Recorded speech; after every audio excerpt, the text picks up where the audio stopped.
عربی عقائد ہے اپنا بڑھاپا شاندار گزارنا چاہتے ہیں تو والدین کے ساتھ اچھا سلوک کیجیے۔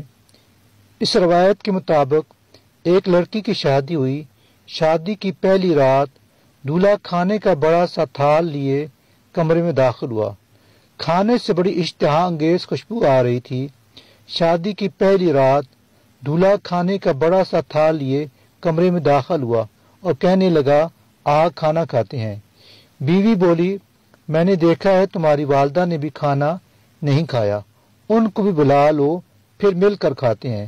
شوہر نے کہا وہ سو گئی ہوں گی، انہیں چھوڑو ہم دونوں کھاتے ہیں۔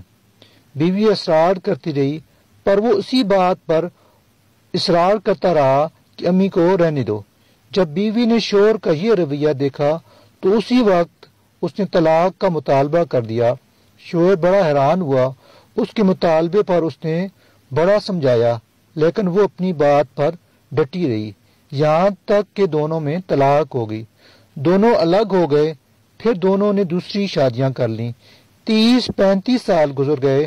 عورت کے بیٹے ہوئے جو جس سے بہت محبت کرنے والے تھے، ماں کا خیال رکھنے والے۔ عورت بہت آسودہ حال تھی اور اس نے ارادہ کیا کہ حج کرنا چاہیے۔ سفر کے دوران اس کے بیٹے اس سے کسی ملکہ کی طرح پیش آ رہے تھے، پاؤں زمین پر اس کے نہ لگنے دیتے تھے۔ صحرائی سفر تھا۔ راستے میں ایک آدمی پر نظر پڑی جو بہت بری حالت میں بھوکا پیاسا، بال کھچڑی نما، کپڑے پرانے۔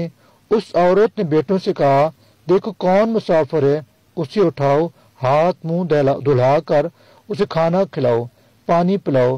چنانچہ بیٹے گئے، ماں نے جیسا کہا تھا ویسا ہی کیا۔ عورت کی جب اس پر نظر پڑی تو جان گئی وہ اس کا پہلا شوہر تھا۔ کہنے لگی یہ کیا کیا وقت نے تمہارے ساتھ؟